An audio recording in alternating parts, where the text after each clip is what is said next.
Impatient thinking can lead a person into some very big mistakes. First of all, when you are always looking somewhere else, whether it's down the road or up toward the top of the mountain or off toward the left field fence, where you're hoping to hit that grand slam home run, when you're looking off in the distance like that, you often miss what's under your very own nose. That means the pleasure and fun of living which come in the here and now get overlooked for something that not only isn't here yet, but might never arrive. True patience is more than just a waiting game. Patience doesn't mean you sit around hoping for something to happen. Patience is not a passive quality. Sometimes patience can mean doing something else entirely, thinking about another venture, taking off in a different direction, while you give events a chance to run their course. All through his long career on the screen, John Wayne never felt he got the credit and recognition he deserved for his skills as an actor. Yes, his films were consistently successful at the box office, and even today, John Wayne is still the #1 favorite movie actor in the United States. But a big following among moviegoers didn't translate into critical esteem or the respect of his peers. That's what the Duke wanted, and he felt he deserved it too. Then in the last years of his life, he made a movie called True Grit, in which he played a drunken, one-eyed old U.S. Marshal named Rooster Cogburn. That portrayal got John Wayne the Oscar he'd been waiting 40 years for. It wasn't the kind of high and mighty hero role he'd played when he was young that finally got him his award, but it was a role that he'd waited for all his life, and he didn't even know it was coming.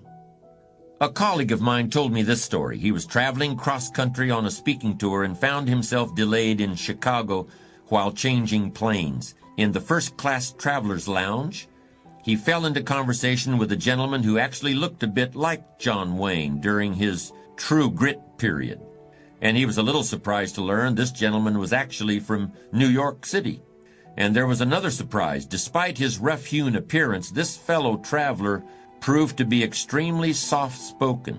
His favorite pastime was playing chess, but as he talked about his experiences in the construction business in New York City, he also demonstrated that he carried a big stick. His company had developed some of the most important commercial real estate in Manhattan. As successful people always do when they encounter other successful individuals, my colleague asked him how he'd done it. Well, he said, after I got my engineering degree, I spent some years getting hands-on experience in construction. I didn't want to be supervising people in any jobs that I didn't know how to do myself. Later on, when I started putting together my own projects, I had to deal with some pretty tough streetwise operators.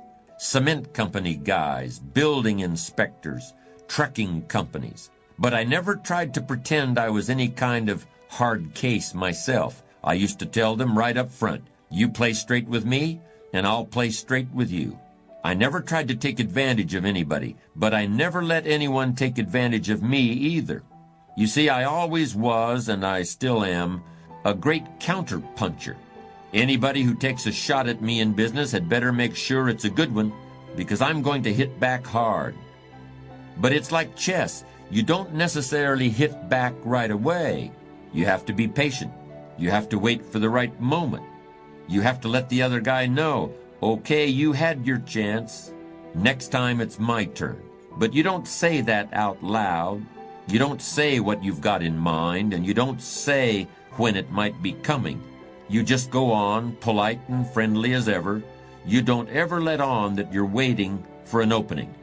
But you rest assured that your chance will come. It's like any other investment. It takes patience. Patience is the key. Needless to say, those several hours between flights were both informative and enjoyable for my colleague. And we can all learn from this story.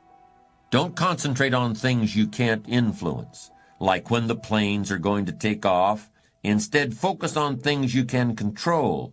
And when you meet somebody you can learn from, then learn everything you can while you've got the chance.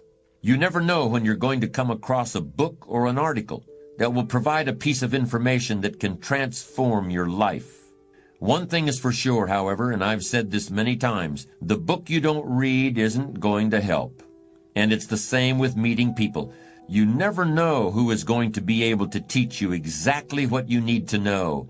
Even if you don't need to know it now, you might need to know it at some point in the future. That might not be for 15 years, but it might just be in 15 minutes, too. At the risk of confusing you, I'm going to make what may sound like a contradictory statement. Here it is. A patient man is always richer than an impatient one, even if the patient man has less money. What do I mean by that statement? Well, riches and wealth can take other forms besides dollars and cents. Okay, that sounds good, so in what sense is the patient man richer? The actual answer is very simple.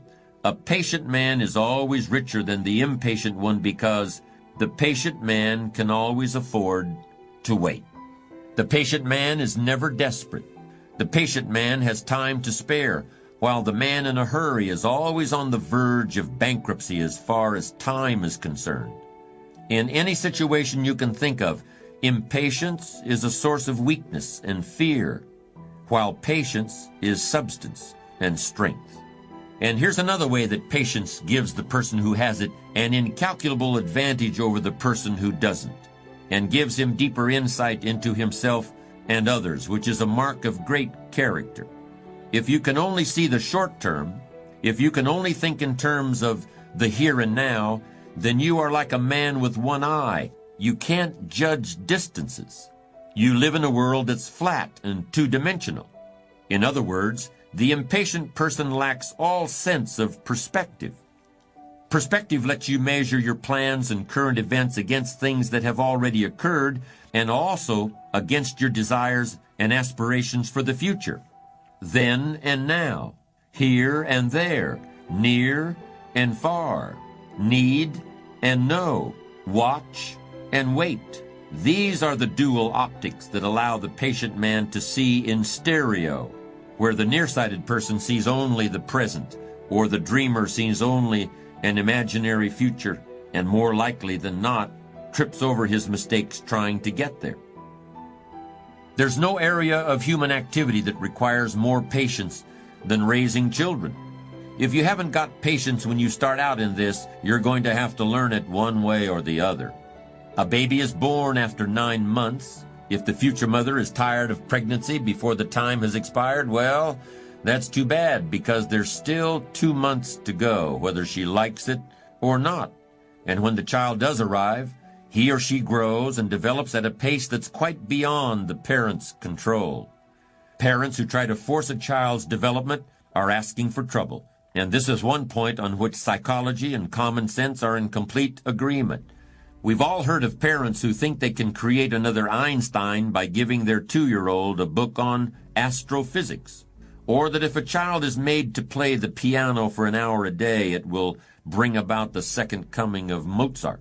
None of this works, of course, and it also ignores the fact that all real prodigies developed completely according to their own timetables. And even then the result was usually not exactly what one might have hoped for.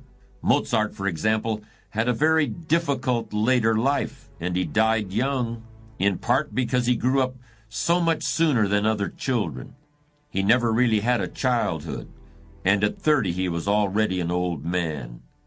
Anyway, it doesn't take textbooks on physics or hours of music or any other kind of force to teach something effectively to children. It just takes one thing. It takes patience.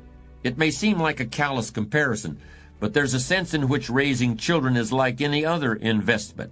So much depends on when you need to cash in your chips. If you're in a hurry, if you need to see results tomorrow, you're putting a lot of pressure on everybody, and there's likely to be a great deal of disappointment. But if you can afford to wait, you can ride out the hard times and eventually realize a profit. The odd thing is, sometimes waiting for years is easier than it is to wait for a few days or even a few minutes. None of us felt too strained because we had to wait 12 years to go through grammar school, middle school, and high school before getting out. Or at least the first 11 and a half years didn't strain my patience. But ask me to wait 45 minutes for a plane flight, or 20 minutes in the waiting room of a dentist's office, and if you catch me on the wrong day, it's almost more than I can handle. We all find ways to wait for the next paycheck, but how many can wait patiently in a checkout line in a crowded supermarket? How many people can stand and wait quietly for an overdue train on a railroad platform? It's as though there are two kinds of patience. The kind that sets you up for the long term and gives you the promise of a better and richer day after tomorrow. Then there's the other kind, the sort of patience that helps you remain sane and sociable while you're waiting in line or watching the clock or waiting for a pot of water to boil. These kinds of patience, so different and yet so much the same, meld into your character and have a fundamental effect on your physical constitution. Any doctor will tell you that it's better for you and everyone around you if you don't get exasperated with little things, if you don't fly off the handle at every annoyance and stick in your way. It keeps your blood pressure down and your friends and neighbors happy if you can greet life's little problems with equanimity and patience, because almost all problems can be solved if only you take the time to see them and think them through. That's very easy to understand and it's very easy to say, but it takes strong character to put it into practice. I'm never sure what to think when people say, I want to make $1 million by the time I'm 40, or I want to retire by the age of 45. This combination of goals plus deadlines strikes me as short-sighted and maybe even a bit naive. It takes a worthwhile goal and subjects it to an imposed timetable. While you might have an idea of what $1 million would mean to you, or you might have really exciting plans for your life after you hang up the tie and business suit, I don't see how a person can reasonably expect to know who or what he will be or think or feel at some arbitrary moment in the future. This kind of thinking misses the whole point of success. The real payoff in financial and worldly success isn't the result of an amount of money divided by the age you are when you get it, or some other actuarial formula. The real payoff is found in the qualities of character you develop along the way.